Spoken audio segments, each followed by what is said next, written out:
Setelah makan malam, Bagas mengajakku untuk mengunjungi wisata malam hari.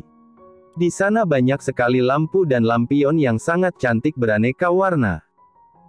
Tempat wisata ini dirangkai dari perpaduan antara seni, teknologi, dan edukasi, sehingga membentuk taman wisata yang keren.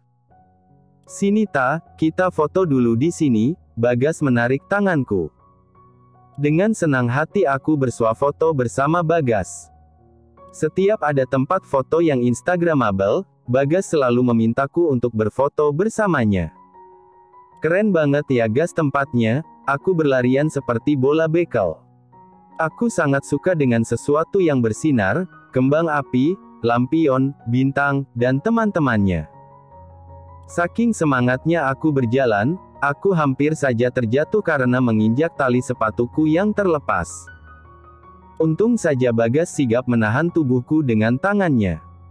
"Hati-hati Ta," ucap Bagas, lalu dia berlutut di depanku sambil mengikat tali sepatuku. "Gas, aku bisa sendiri," cicitku. "Percayalah, jika aku adalah sepotong keju, pasti sudah lumer dari tadi mendapat perlakuan so sweet dari Bagas." Adegan yang selama ini aku anggap lebay di drama-drama, ternyata bisa bikin hati lumer jika terjadi di dunia nyata. "Udah beres," ucap Bagas saat selesai mengikat tali sepatuku. "Makasih," ucapku dengan suara pelan. "Tangan kamu aku pegang ya, biar gak jatuh lagi." Bagas meraih tanganku lalu menggenggamnya. Aku hanya mampu menganggukkan kepalaku untuk menjawab pertanyaan Bagas. Kami berjalan sambil berpegangan tangan. Bagas menelusupkan jari-jarinya yang besar di antara jari-jariku. "Sepertinya besok aku harus menemui dokter ahli jantung karena detaknya semakin tidak beraturan sekarang." "Ta, beli hotdog yuk," ajak Bagas. "Ayo." Aku dan Bagas memakan hotdog dengan semangat di kursi taman. Saat aku melihat ke kiri dan ke kanan, banyak sekali muda-mudi yang sedang memadu kasih di sini. Aku jadi iri pada mereka. Status hubunganku dengan Bagas tidak jelas sampai saat ini. Apa hanya sebagai bos dan sekretaris? Atau pacaran? Kayaknya enggak deh, karena sampai sekarang belum ada pernyataan apapun dari Bagas. Apa kami sedang menjalin hubungan tanpa status? Teman tapi mesra? Atau teman tapi mesum? Aku akui, aku sangat menyukai Bagas, atau mungkin rasa itu sudah berkembang menjadi cinta saat ini. Aku sangat nyaman berada di dekatnya, tapi walaupun Bagas juga sering menunjukkan perhatian lebih untukku, aku belum terlalu percaya diri menganggap bahwa Bagas juga menyukaiku. Bukannya aku tidak berani mengungkapkan perasaanku pada Bagas, hanya saja jika Bagas tidak memiliki perasaan yang sama denganku, apa kabar hari-hari esokku kelak? Aku harus selalu bertemu dengan Bagas dan bekerja di ruangan yang sama. Pasti akan terasa sangat canggung. Bagaimana jika nanti Bagas malah meledekku karena aku menyukainya? Memikirkannya saja sudah membuatku merinding. Entar kalau aku pacaran mau di sini juga ucapku saat melihat sepasang muda-mudi yang sedang malu-malu kucing di hadapan kami. "Ta, punya pacar dulu, baru pacaran," kekeh Bagas. "Gas, emang kamu harus sarap dulu kalau mau sarapan?" cibirku. Bagas tertawa terbahak-bahak mendengar ucapanku. "Receh amat si Bagas, apa yang lucu coba? Ta, kayaknya kamu tuh pelawak yang lagi nyamar jadi sekretaris deh," ucap Bagas saat berhenti tertawa. "Aku tuh sebenarnya masih saudaraan ama Kang Sule," ucapku. "Yang bener Ta?" tanya Bagas sedikit terkejut. "Ya enggak lah." Aku terbahak mendengar pertanyaan dari Bagas. Dia masih saja polos dan percaya semua ucapanku. "Kamu tuh ya."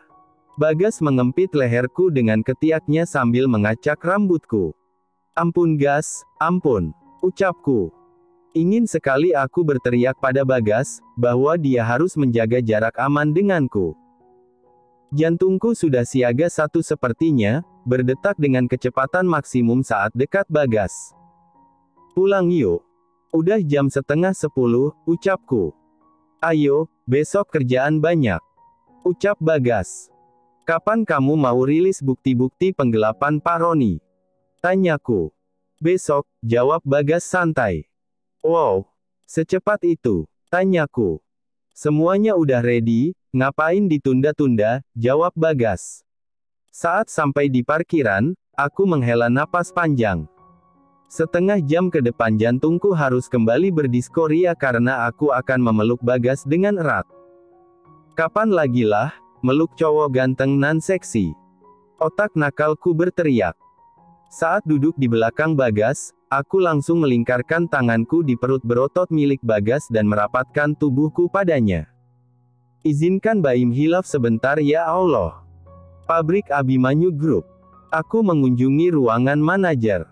Bagas memintaku mengambil laporan dari Santi dan Firman. Katanya kalian berdua kemarin dipanggil Pak Bagas ya? Tanya Citra pada Firman dan Santi. Iya, jawab Firman dan Santi kompak. Kok gue gak dipanggil sih? Oh, apa Pak Bagas mau khusus manggil gue sendirian aja gitu ya? Biar bisa berduaan sama gue, ucap Citra penuh percaya diri. Ngimpi, makiku. Firman dan Santi terkekeh mendengar ucapanku, sedangkan Citra mendelik ke arahku. San, Fir, laporan yang diminta Pak Bagas udah selesai belum? Tanyaku. 15 menitan lagi ya ta, banyak banget ini soalnya, jawab Firman. Oke deh. Kalau elu? Tanyaku pada Santi. Ini lagi di print, soft copy-nya udah gue kirim ke Pak Bagas, jawab Santi. Kalian dikasih tugas khusus ya sama Pak Bagas? Tanya Citra. Firman dan Santi hanya mengangguk menjawab pertanyaan Citra. Kok gue gak dikasih tugas apa-apa? Lirih Citra. Emangnya lu bisa apa selain nyinyir? Tanyaku. Sombong ya lu mentang-mentang udah jadi sekretaris bos, cibir Citra. Iyalah, emangnya lu bisa? Ledekku. Liatin aja, gue bakalan gantiin lu jadi sekretaris Pak Bagas, ucap Citra menggebu-gebu. Aku, Santi, dan Firman terbahak mendengar ucapan Citra. Cit, jangan kejauhan ngayalnya. Dari 6 tahun yang lalu, lu gak pernah lolos tes untuk ditarik ke pusat. Gimana mau jadi sekretarisnya Pak Bagas? Ucap Santi saat menghentikan tawanya. Citra menghentakkan kakinya, lalu pergi meninggalkan kami dengan wajah menahan emosi. Si sundel bolong masih aja gak tahu diri, kekehku. Kerjaannya ancur-ancuran, dia cuman modal sembunyi di ketiak Pak Roni aja bisa bertahan di sini. Kesal Santi. Gue dikasih duit sama Pak Bagas, ucap Firman. Gue juga. Kekeh Santi. Duit apaan? Tanyaku. Gak tahu, ucapan terima kasih aja udah kerja keras katanya, ucap Firman. Iya, gue juga bingung, kan kita dapat tunjangan buat tambahan tugas kita, kenapa Pak Bagas ngasih duit lagi? Tanya Santi. Si bos baik kok, loyal orangnya, terima aja, ucapku. Makin semangat nih gue kerja. Ucap Santi. 15 menit kemudian, aku kembali ke ruangan membawa dokumen dari Santi dan Firman. Lama banget sih ta? Bagas mencebikkan bibirnya. Kata Firman, banyak ini laporannya, ucapku sambil menyerahkan dokumen pada Bagas. Selama 1 jam, Bagas berkutat dengan dokumen. Sementara Bagas berkutat dengan dokumen yang dibacanya, aku bertemu dengan Hari, Indah, dan Restu di ruangan lain. Ketiga orang ini adalah HRD Pabrik Abimanyu Cabang Jawa. Mereka terlihat sangat tegang saat aku memanggil mereka. Saya langsung saja, perekrutan karyawan di sini tidak berjalan sebagaimana mestinya bukan? Ucapku to the point. Hari menundukkan kepalanya, Indah meremas ujung kemejanya. Sedangkan Restu menghela napas dalam dan mengeluarkannya perlahan, sepertinya dia sedang mengumpulkan keberanian untuk berbicara. Saya mengakui, sistem perekrutan karyawan di sini memang sangat jauh dari kata ideal. Saya sebagai manajer HRD sebenarnya malu dengan sistem perekrutan saat ini. Misalkan ada satu lowongan pekerjaan yang memerlukan 10 orang karyawan, maka 7 calon karyawan sudah dipastikan lolos dan kami hanya benar-benar mencari sisanya dengan cara yang benar, ucap Restu. Siapa yang memberikan nama ke-7 calon pegawai itu? Tanyaku. Pak Roni, cicit Restu. Kami tidak bisa melakukan apa-apa Bu, calon pegawai atas rekomendasi Pak Roni masuk tanpa tes interview, mereka hanya mengerjakan tes tertulis, itu juga hanya formalitas saja, tambah Indah. Kenapa kalian bungkam? Tanyaku. Pak Roni mengancam kami. Jika kami melaporkan kasus ini, selain kami akan dipecat, Pak Roni akan mengeluarkan paklaring dengan nilai yang sangat jelek, sehingga kami pasti akan kesulitan untuk mencari pekerjaan lain, ucap Hari. Apakah Bu Lita tahu seberapa besar pengaruh Pak Roni di kota ini? Tanya Hari. Aku menganggukkan kepala. Dia memang memiliki jaringan yang cukup baik di sini, dia mengenal aparat, pengusaha, dan beberapa orang penting, sehingga mudah untuknya memblacklist seseorang jika orang itu berani menantangnya. Apakah penilaian KPI itu sudah sesuai dengan kinerja karyawan? Tanyaku. Sudah Bu, KPI dinilai langsung oleh para leader dan manajer, hasil KPI tersebut juga selalu dibandingkan dengan hasil pekerjaan karyawan yang bersangkutan, ucap Hari. Aku menganggukkan kepalaku. Saya harap, kalian bertiga membantu Pak Bagas untuk menjadikan perusahaan ini bersih dari nepotisme. Saya juga harap kalian menjaga karyawan-karyawan perusahaan ini dengan baik.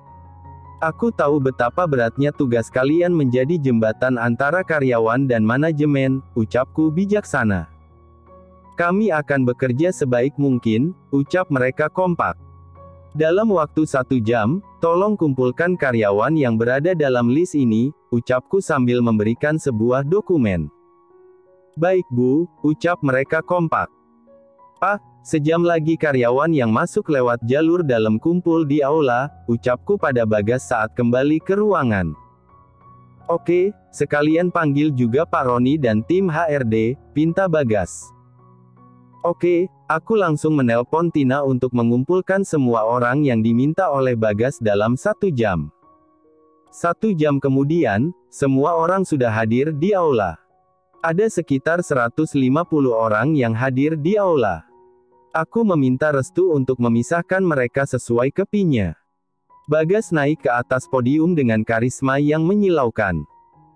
Selamat siang semuanya, 2 hari yang lalu saya melakukan penyelidikan dan menemukan bahwa adanya kecurangan dalam sistem rekrutmen karyawan yang terjadi di pabrik Abimanyu, ucap Bagas. Aku melirik ke arah Pak Roni, wajahnya sudah pucat seperti mayat mendengar ucapan Bagas. Nilai hasil ujian tertulis kalian kebanyakan tidak memenuhi standar, hasil interview kalian juga tidak ada. Saya juga menemukan aliran dana yang mencurigakan saat kalian masuk ke sini, ucap Bagas penuh penekanan. Semua orang yang berada di aula menahan napas mereka, wajah mereka sangat tegang saat mendengar ucapan Bagas. Sekarang kalian paham bukan, kenapa saya kumpulkan di sini? Ucap Bagas. Semua orang tertunduk malu, tidak ada yang berani mengangkat wajahnya. Karyawan di sebelah kanan saya adalah karyawan yang masuk dengan nepotisme, namun hasil kepinya masih bagus. Saya akan menawarkan kalian akan lembur 2 jam setiap hari tanpa bayaran selama 3 bulan untuk menebus kesalahan kalian. Jika kalian keberatan, silakan ajukan surat pengunduran diri, ucap Bagas. Karyawan yang berdiri di sebelah kanan Bagas kompak menganggukkan kepala mereka, sepertinya mereka bersyukur, Bagas tidak langsung memecat mereka. Aku terkesima mendengar ucapan Bagas. Dia begitu bijaksana dengan hanya memberikan hukuman lembur tanpa bayaran bagi karyawan yang masuk jalur nepotisme namun kepinya masih bagus. Aku kira Bagas akan langsung memecat mereka. Aku tahu, pasti sebagian dari mereka terpaksa masuk dengan membayar sejumlah uang agar bisa kerja di sini. Jika mereka tidak melakukan itu, mereka tidak akan pernah mendapat kesempatan untuk bekerja di sini. Jika mereka bisa membuktikan kinerja mereka bagus, sepertinya mereka berhak diberikan kesempatan kedua. Dan untuk karyawan yang berdiri di sebelah kiri saya, nilai KPI kalian saya anggap mengecewakan. Saya akan memantau kinerja kalian selama 3 bulan ke depan. Jika nilai KPI kalian masih belum memenuhi standar, kami akan memecat kalian, ucap Bagas. Karyawan yang berdiri di sebelah kiri terlihat pasrah saat mendengar keputusan Bagas. Dan untuk orang yang menerima keuntungan dari perekrutan karyawan, bersiap saja untuk penyelidikan resmi dari pusat, ucap Bagas. Untuk tim HRD, sistem perekrutan karyawan akan diubah. Mulai dari sekarang, hasil tes tertulis, interview, dan psikotes calon karyawan baru harus dilaporkan pada HRD pusat. Dan untuk posisi-posisi tertentu HRD pusat akan ikut menginterview calon pegawai baru, ucap Bagas. Baik Pak, ucap tim HRD dengan semangat. Tim HRD terlihat sangat senang dengan keputusan Bagas. Siapapun tidak akan bisa lagi menitipkan calon karyawan untuk diloloskan pada mereka. Mereka bisa bekerja dengan bersih dan jujur ke depannya. Setelah menutup pidatonya, Bagas meminta Pak Roni untuk menemuinya di ruangan. Pak Roni, saya menemukan transferan dana dengan pola yang sama di rekening Anda, istri Anda, dan mertua Anda. Apakah Anda menerima suap dari para calon karyawan? Tanya Bagas to the point. Saya tidak mengerti dengan apa yang Bapak bicarakan, ucap Pak Roni. Saya sungguh kecewa pada Pak Roni, lirih Bagas. Pak Roni berusaha keras menelan salivanya. Anda menerima suap dari calon karyawan pabrik juga memonopoli tender dan pengadaan barang. Sepertinya Abimanyu Group banyak menderita kerugian akibat ulah Anda ini. Desis Bagas. Pak Roni hanya menundukkan kepalanya mendengar tuduhan dari Bagas. Minggu depan, tim legal dan beberapa orang dari pusat akan memeriksa Anda. Semua bukti penggelapan dan permainan licik Anda sudah saya kantongi, bersiap saja, ucap Bagas.